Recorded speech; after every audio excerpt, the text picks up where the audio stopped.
Hello, Jennifer and Sarah here from Elevate Transaction Services. Today we are going to discuss some important car updates that have recently gone into effect. We are only going to cover the updates that we deem most important. Quick disclaimer, this is not legal advice, and we encourage you to read the full list of updates, a link for which we posted on our website. The first update is in the Broker Representation and Broker Compensation Agreement, or BRBC. This form was amended for the ability to cancel exclusive agreements to less than 30 days in Section F. Section G2 was amended to include a checkbox that if the buyer does not have sufficient funds to pay the commission, the agreement is dependent on the seller agreeing to pay buyer broker compensation. Another new form is the Transfer of Buyer Representation Agreement, or the TOBR. Buyer's agents should use this form when switching brokerages if they are transferring a buyer-broker agreement or an escrow.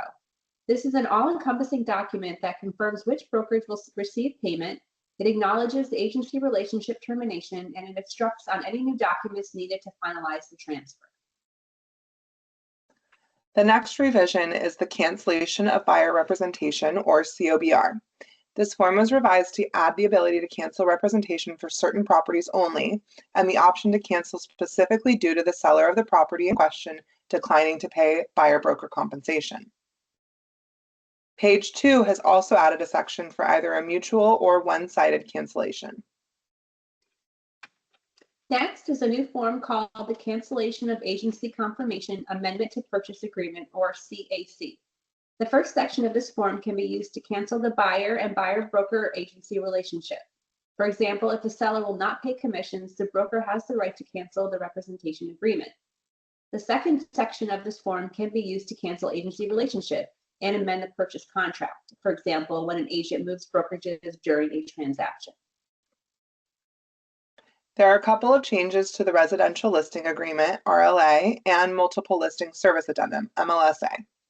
The RLA has added a section to authorize the broker to market that the seller is willing to receive offers asking for concessions, and a corresponding paragraph to explain what seller concessions are.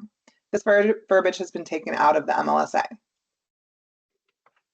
The seller instruction to exclude listing from the MLS, or SELM, has been discontinued.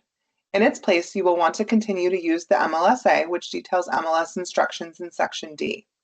You will need to input the timeline for marketing the listing to the public in this section, and this is what will be submitted to your MLS if required. There is a very important update to the Residential Purchase Agreement, or RPA. Section G3 has been updated to specify the request for seller compensation to buyer's broker with the exact amount.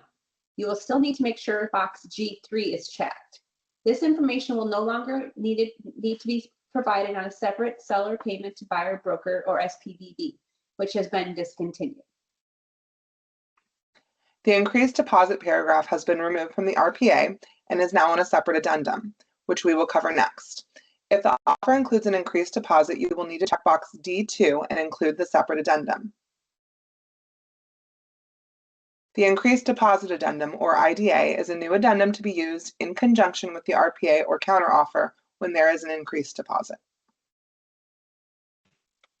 CAR has updated the wood balcony stairs and other elevated elements addendum, or the WBSA, which previously was required for the law going into effect January 1st, 2025. This now goes into effect January 1st, 2026, and requires any structure with 3 or more units and wood balcony stairs or other elevated elements to have inspections done and repairs made. For condos, this responsibility is with the HOA, and the inspection should be included in the HOA documents. We hope you found this video helpful. If you have any follow-up questions, we are happy to answer them for you. Please reach out to us. All of our contact information is on our website at elevatetransactionservices.com, where we have also included the link to the complete list of December 2024 forms, releases, and revisions. Thank you.